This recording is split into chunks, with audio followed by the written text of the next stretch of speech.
We're learning more tonight about the Department of Education cutting its workforce nearly in half.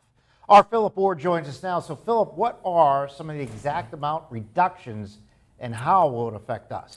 Good evening, Mike. More than 1,300 employees at the department received termination notices after nearly 600 accepted buyouts. So where does that leave us? That's what we asked our local representatives as well as a retired Erie educator. Education cannot teach us all to be leaders, but what it can do is teach us which leaders to follow. The Department of Education's workforce is roughly being cut in half, going from about 4,000 to 2,000 workers, sparking some uncertainty in our area.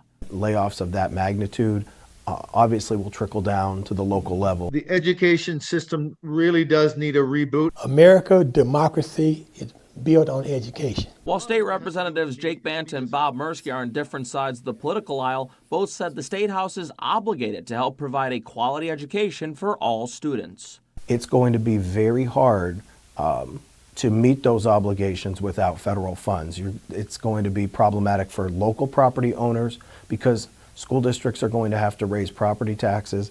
It's going to be problematic for supplemental programs. We're going to have to cut supplemental programs to just fund basic education. Last I remember, that was 15% of the schools are failing in Pennsylvania. Kids, and they want the opportunity.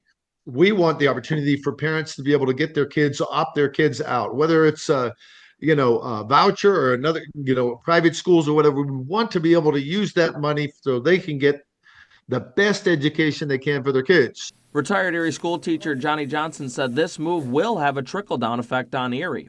When you cut people that are running an education program, then what you do is that you limit the scope and ability of that program because you have nobody administrating that program now.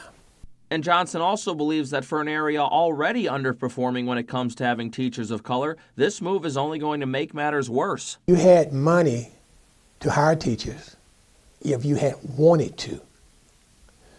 Now money's being cut. Now what are you going to do?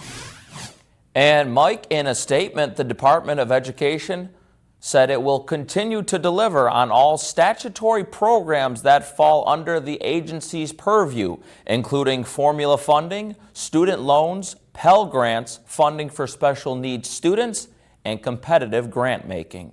Live in the studio, Philip Ward, Erie News Now.